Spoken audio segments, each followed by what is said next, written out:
Salut les psychonautes! Aujourd'hui, je vais à la rencontre de quelqu'un dont la voix vous est certainement plus familière que l'image. Je suis à Bruxelles devant les studios d'RTL, qui abritent également les studios de Radio Contact. C'est Gaëtan Bartos, animateur sur cette même chaîne, qui a accepté de se prêter au jeu de l'interview Une psy, un métier.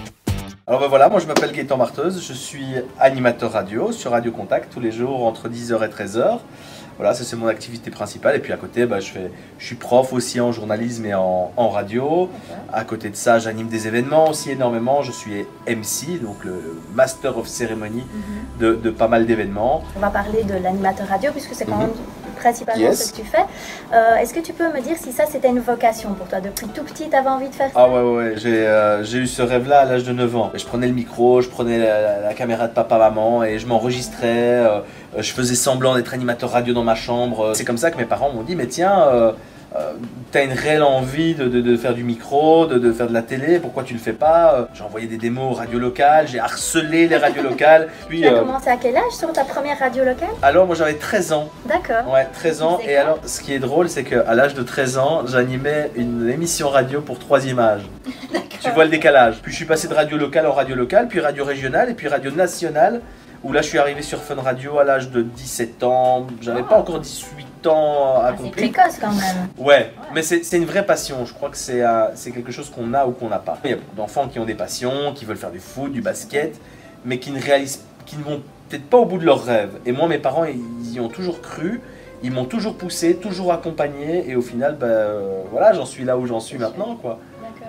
Et tu as fait des études dans le journalisme ou des choses comme ça, je sais pas. Alors à la base, j'ai fait des études hôtelières, donc rien à voir. Et puis quand j'ai eu fini mes secondaires... Tu gardais donc ta passion à côté de... Exactement. Et quand j'ai eu fini mes secondaires, là j'ai décidé de faire journalisme et communication. Et donc oui, je me suis dirigé après vers des études qui me correspondaient un peu plus. Comment tu as fait justement pour évoluer? Est-ce qu'on est venu te chercher? Est-ce que tu as vraiment dû batailler? Je crois qu'à cette époque-là, c'était bataillé, c'est-à-dire qu'il y avait beaucoup de candidats pour peu d'élus. Maintenant, c'est moins le cas. Maintenant, tous les jeunes veulent être DJ, donc c'est peut-être moins le métier d'animateur radio qui attire. Mais à l'époque, ouais, on a dû batailler, on a dû faire nos preuves. Et puis finalement, j'ai passé un casting chez Fun, et là, directement, ça a été concluant. Et puis une fois sur Fun, là, à ce moment-là, ça a été plus facile pour la suite, pour arriver sur Radio Contact. Tu atteignais déjà un certain niveau. Voilà. Et donc là, on s'est contacté avec le directeur d'antenne de chez Radio Contact, qui est Olivier Arnould, que je salue d'ailleurs. Et donc j'ai passé un petit casting rapide chez Radio Contact. Ça a été concluant et voilà, j'ai signé dans cette maison. Ça fait 9 ans maintenant. On va un petit peu parler justement du décalage entre l'image que tu avais peut-être quand tu étais dans ta chambre d'enfant de ce métier. Est-ce que tu as constaté des décalages, mais aussi bien positifs que négatifs? Moi je pensais qu'on était très riche rapidement, mais malheureusement j'ai vite déchanté. Mais non, est-ce que j'avais une autre image? On idéalise... Qui t'ont étonné peut-être? Mais quand on est petit, fatalement, on idéalise beaucoup le métier parce que c'est un métier public. Après, une fois qu'on est dans le métier, qu'on commence à faire ce métier et qu'on commence vraiment à aimer le métier pour ce qu'il est et pas pour ce qu'il apporte, pas pour la notoriété qu'il donne. Une fois qu'on commence à aimer ce métier, parce qu'on aime bien parler dans un micro, parce qu'on aime bien faire du bien aux gens, et là on se rend compte que finalement la notoriété apporte juste un côté, c'est que grâce à la notoriété, on peut faire des choses, on peut avancer dans sa carrière. C'est-à-dire, moi je suis par exemple, je suis parrain d'une association qui lutte pour la violence faite aux femmes. Donc ça, c'est une bonne action qu'on peut faire, mais la notoriété apporte aussi, il faut dire ce qui est, un côté un peu, on peut en faire du business. On peut gagner sa vie parce qu'on a de la notoriété. Donc clairement, ça apporte du positif aussi. Mais si j'avais pas cette notoriété aujourd'hui, ça me dérangerait même pas. Et tu parlais justement d'amener du bien-être aux gens, etc. J'ai pu t'observer tout à l'heure, tu es tout seul face à ce micro et pourtant tu sais qu'il y a des milliers de gens qui t'écoutent. C'est quelque chose de très particulier. Tout à l'heure en studio, tu me dis, et c'est pas trop dur de faire ça tout seul, mais au final, on se rend compte qu'on n'est jamais tout seul. D'accord, parce tu le ressens, ça. Complètement. D'accord.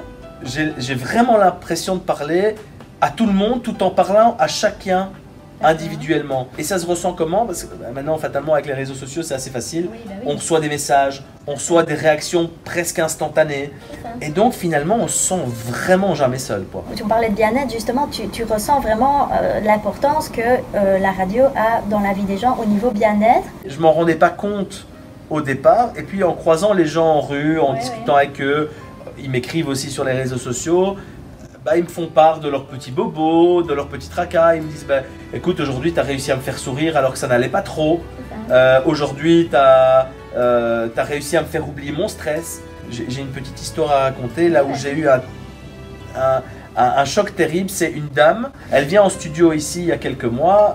C'est sa petite fille qui lui a organisé la surprise. Elle est méga fan. Elle était méga fan. Donc elle m'écrit sur Facebook en me disant Gaëtan, est-ce que je peux amener ma grand-mère, lui faire une surprise, je vais lui bander les yeux et je vais lui faire la rencontre avec toi.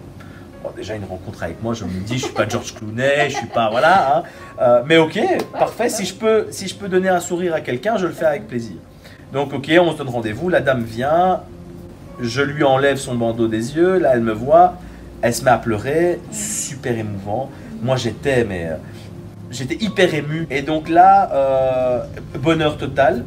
On commence à parler et là elle me dit tu n'imagines pas le rayon de soleil qu'il y a dans la maison quand je t'écoute, ça me fait du bien, ça me fait plaisir. Mais rien que ça veut juste dire que notre métier ne sert pas à rien. Malheureusement cette dame, quelques mois après, est décédée.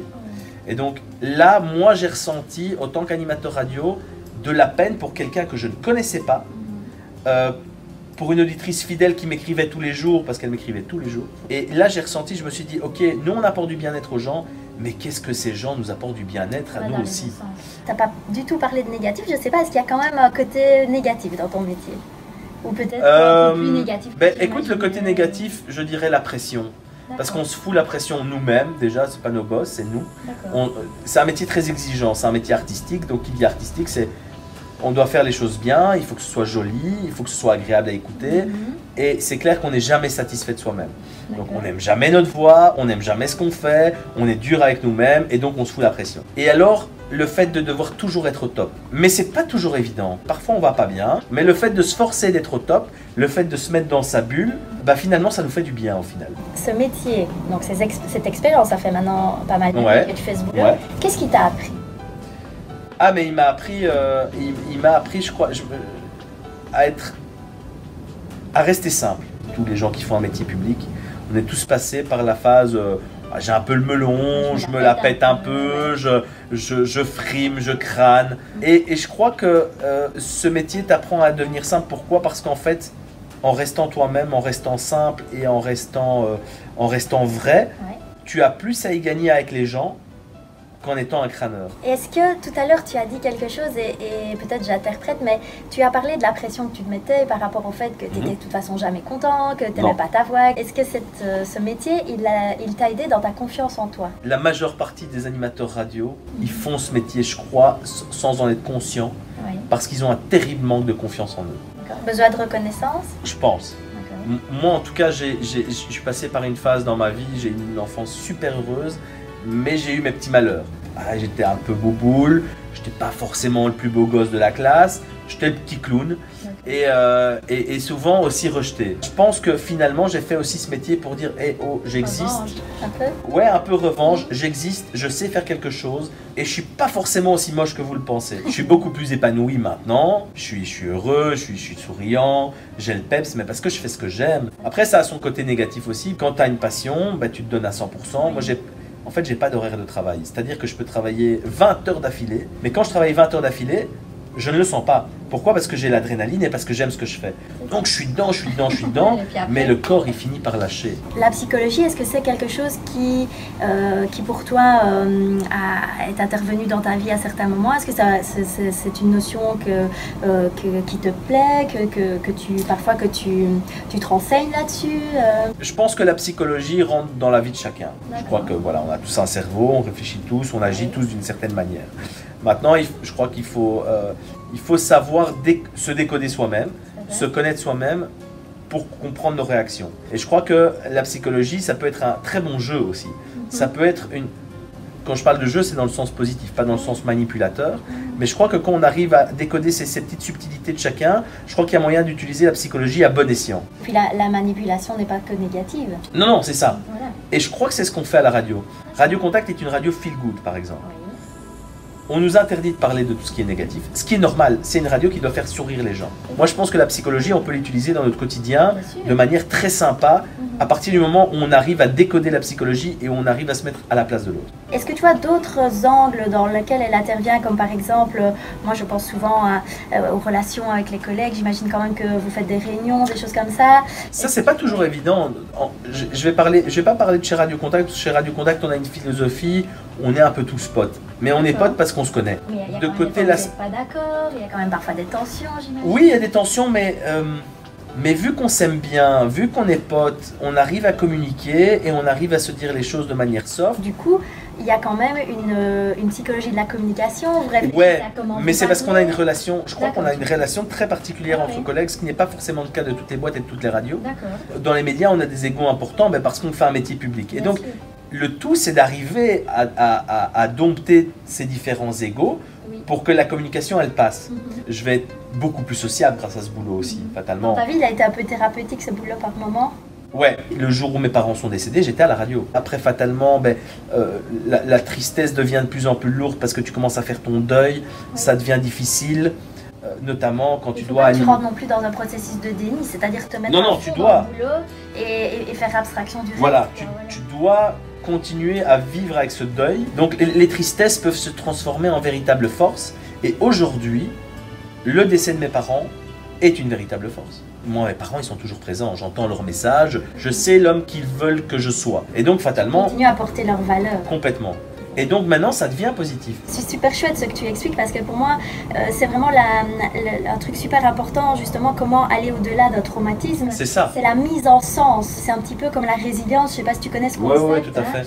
Voilà, et je pense que les gens qui ont une résilience après un traumatisme, c'est grâce à ça, c'est grâce à la mise en sens.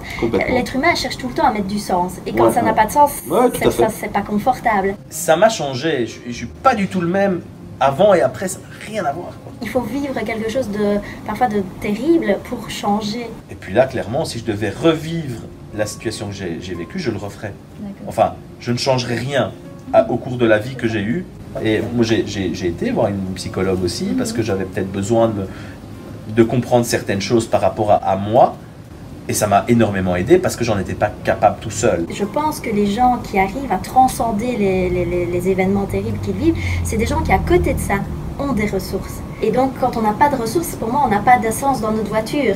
Non, clairement. Donc, voilà, donc tu expliques le côté thérapeutique de ton métier. Et si tu n'avais pas eu cette ressource-là, il y a mon métier, il y a les gens qui t'entourent aussi. Alors, pour terminer sur quelque chose peut-être d'un peu plus léger, ouais. En dehors de ton métier, qui est évidemment une passion, je l'ai bien compris, qu'est-ce que tu fais pour te sentir bien? Le voyage. Oui, c'est une passion aussi. Ouais, je m'organise 2 gros voyages par an, mais vraiment là je pars à Bali bientôt, je suis parti en Thaïlande l'année dernière, et alors la plongée. Pour moi la plongée peut être un véritable antidépresseur. Quel endroit paisible, quoi, quel endroit pour se ressourcer, pour réfléchir. Moi quand je plonge, je réfléchis beaucoup. Mais quand tu plonges, tu es dans un état hypnotique. Hein. Complètement. Et alors, fatalement, les amis, mais les amis, je les vois pas assez. Je devrais prendre plus de temps pour les amis. Mais ce qui me ressource, je crois que c'est mon chez moi, me sentir bien chez moi. Et bien voilà, je quitte Gaëtan. Encore une belle rencontre pour moi.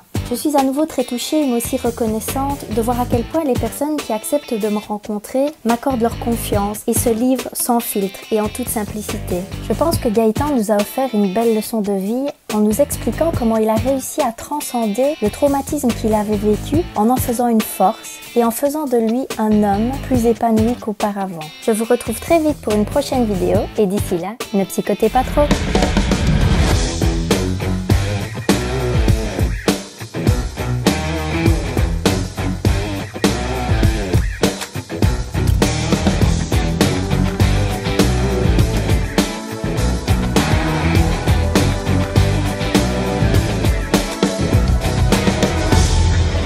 Pour vous abonner à la chaîne, cliquez au centre. Pour visionner une autre vidéo, cliquez sur la vignette à droite.